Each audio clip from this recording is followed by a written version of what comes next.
गृहस्थ में, कुटुंब में जो सबसे बूढ़ा हो उसको सबसे पहले भोजन देना चाहिए, धर्म का आदेश है। यहां बहू और लड़का कॉफी और समोसा और चाय छान रहे हैं और बूढ़े टुकुर टुकुर हेर रहे हैं, अगर कुछ कहें भी तो डांट देंगे, तुम्हें घर में तो रहना है, बना लेना चाहे पी लेना, हमें ऑफिस जाना है, और ज्यादा बात किए तो 2-4 थप्पड़ मार दिए मां के पिता के। कुटुंब में सबसे पहले भोजन का अधिकार किनको है? गरम गरम भोजन बना के पहले वयोवृद्ध, फिर दूसरा अधिकार बच्चे, फिर तीसरा अधिकार अपने जो आए हुए जन हैं, जो घर के जन हैं। बनाने वाला सबसे बात के, ये नहीं कि बनाने वाला पहले चक्क छान के फिर जो बनाया सो परोस दिया। ये वो रसोई में कभी कमी नहीं हो सकती जो ऐसी रसोई होगी। एक अन्नपूर्णा जी का कृपा प्रसाद होता है उस रसोई में कभी भोजन पाया ना जाए, रसोई कभी जूठी ना हो, बाहरी कोई रसोई देख ना पावे, रसोई पर्दे में रहे और पवाते रहो। आप देखो अन्नपूर्णा कैसे आप पर कृपा करती है।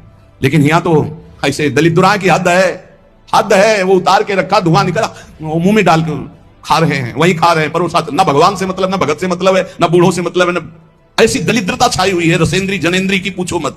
ध्यान से सुनो, इसीलिए महापुरुषों के वचन सुना रहे।